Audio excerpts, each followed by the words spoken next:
અમદાવાદના આંગણે સૌ પ્રથમ વખત દુબઈ જેવા શોપિંગ ફેસ્ટિવલનો પ્રારંભ થઈ ચૂક્યો છે.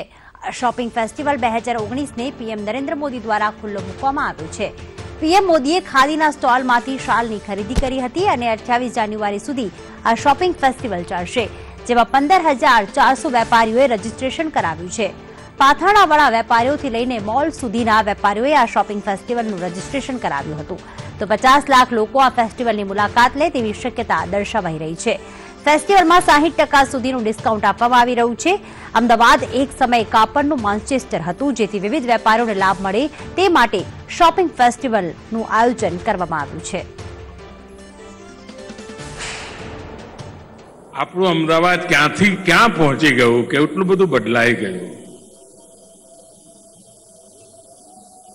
અમદાવાદને શોપિંગની મેળ જ ન પડે. એવા અમદાવાદમાં શોપિંગ ફેસ્ટિવલનો વિચાર આપવો, એનું આયોજન કરવું, એ બહુ મોટા હિંમતનું કામ છે.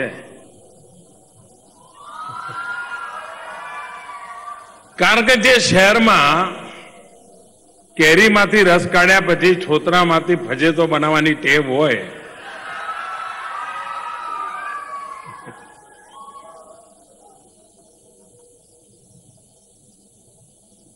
અને એવા શહેરનો આટલો મોટો બદલાવ, જૂની બધી કહેવતો, વ્યાખ્યાઓ, લોકોયુક્તિઓ બધી બદલી નાખવી પડશે હવે. પરંતુ આ બદલવા જતા અમદાવાદને સલામ. બદલાયેલા અમદાવાદના મિજાજને સલામ. ઘણીવાર આ પ્રકારનો ફેસ્ટિવલ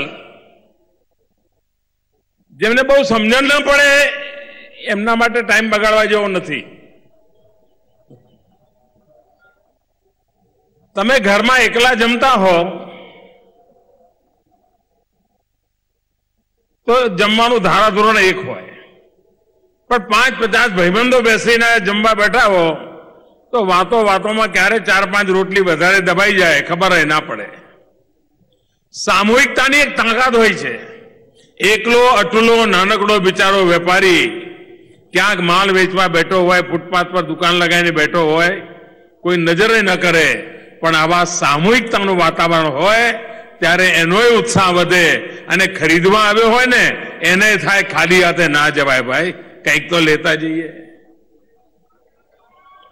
આ સામૂહિકતાની એક તાકાત હોય છે, અને એ તાકાત આ પ્રકારના ફેસ્ટિવલ સાથે જોડાયેલી હોય છે. એનું એક મહાત્મય હોય છે. આપણે ત્યાં મેળા, આ પરંપરા એક પ્રકારનો અર્થવ્યવસ્થાને ગતિ આપવા માટે બહુ મોટું કારણ બનતા હતા. યુગ બદલાયો ને નવા સ્વરૂપમાં આવ્યું, પરંતુ આ પ્રયાસ અભિનંદનને પાત્ર છે. અને આજે જયારે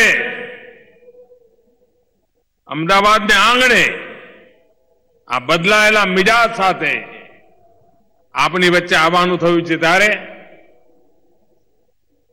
साथियों, आम तौर पर बड़ी बिजनेस समिट के साथ इस प्रकार के आयोजन हम विदेश में ही देखते थे. अब वाइब्रेंट गुजरात के साथ ही अहमदाबाद शॉपिंग फेस्टिवल की शुरुआत, जैसा मैंने कहा, एक सराहनीय पहल है. इस आयोजन के प्रति आपके उत्साह को मैं अनुभव कर सकता हूं. मुझे बताया गया है कि गुजरात के अलग अलग हिस्सों से स्ट्रीट वेंडर से लेकर शॉपिंग मॉल तक के व्यापारी इस फेस्टिवल में शामिल हुए हैं. हस्तशिल्पियों से लेकर के इलेक्ट्रॉनिक्स और होटल रेस्तरां से जुड़े कारोबारी अपने उत्पादों का प्रचार प्रसार करने यहां पहुंचे हैं. खादी और दूसरी हस्तकला से जुड़े कारीगरों और शिल्पियों के लिए तो यहां सरस मेला का भी आयोजन किया गया है.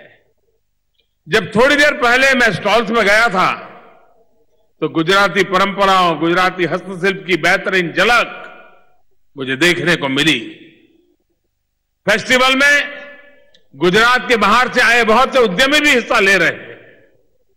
कपड़े हो, गहने हो, इलेक्ट्रॉनिक्स हो, हमारी पुरातन संस्कृति, आधुनिकता का एक अद्भुत समावेश इस फेस्टिवल में नजर आ रहा है। खासतौर पर विरासत मेले से,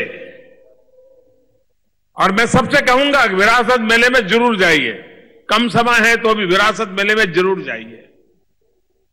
पाटन का पटोला हो, बांधनी साड़ी हो, कच्छ का हैंडीक्राफ्ट हो, मिरर वर्क हो, आदिवासी क्षेत्रों की कलाकृतियों का बांस से बनी चीजें हो, जूट से बनी चीजें हो, इतना बड़ा जूट का झोला। और यहां मैंने देखा खंभात से पत्थरों से बनी वस्तुएं भी, आदिवासियों के द्वारा बनी वारली पेंटिंग, ये गुजरात की सांस्कृतिक समृद्धि का एक बेहतरीन उदाहरण है।